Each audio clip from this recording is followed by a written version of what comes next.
In Nagano Winter Olympics '98, you won't be running into ice, you'll be running on ice.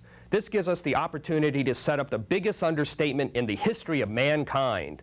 Nagano '98 is no Titanic. Sure, the Olympics create excitement and interest, but that is not the case here. Yeah, the events are here, but this game just did not hold our attention. The replay value is low, and that really kills the fun. It was a nice try, but for some reason, we get the feeling that anyone who plays this game will either say to themselves, "Why did I buy this game?" or "I'm glad I just rented it." This game is not a total waste of time, however.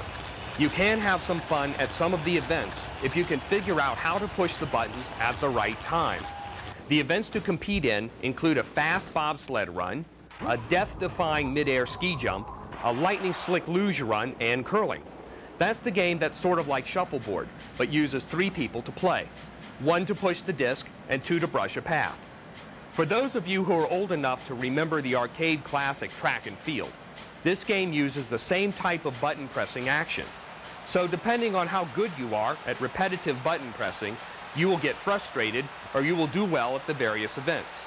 Just be happy you didn't have to travel 8,000 plus miles to compete. Overall, this game did not qualify for the medal rounds. By the way, CBS tried to pass off footage of this game as a computerized instant replay of the real-life athletes. You may be able to fool the average viewer, CBS, but not petty watchdogs like us, with nothing better to do than to watch that boring Olympic coverage.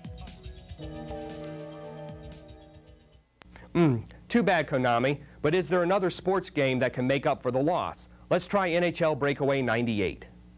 This latest offering from Acclaim Sports should have stayed in the minor leagues. The gameplay is slow, and the player control is not very fluid.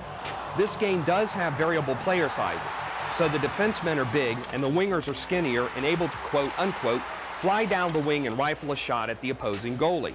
One feature we found to be really neat is the arena announcer saying the time of the penalty, such as 2 minutes for hooking, time of penalty is 17:49. Overall, we did not find a lot of good stuff that should have kept our attention throughout the game. The icon passing mode, which is prevalent in most sports games these days, is good, but we prefer the manual passing mode, so you can pass to a teammate and thread the needle. If you activate the icon passing mode, you are likely to get nailed in the boards before you get the pass off. To each his own, we always say. Acclaim needs to check the gameplay before they release a title. So you'll just have to wait till next year to see if a decent hockey title hits the N64. Please, somebody, make a worthy one before this fall. Still no luck. Well, we'll be back in a flash, but first you have to make contact twice. I got one for you. What do you got? Occam's Razor. You've ever heard of it? Occam's Razor. It sounds like some slasher movie. No, Occam's Razor. It's a basic scientific principle. And it says, all things being equal, the simplest explanation tends to be the right one. Makes sense to me. All right. So what's more likely? Thank you. You're welcome. An all-powerful, mysterious God created the universe and then decided not to give any proof of his existence. Or that he simply doesn't exist at all, and that we created him so we wouldn't have to feel so small and alone. I don't know. I couldn't imagine living in a world where God didn't exist. You know? I wouldn't want to.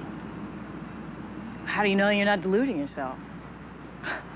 I mean, for me, I need proof.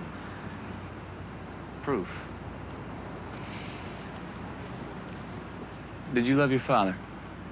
What? Your dad, did you love him? Yes, very much. Prove it.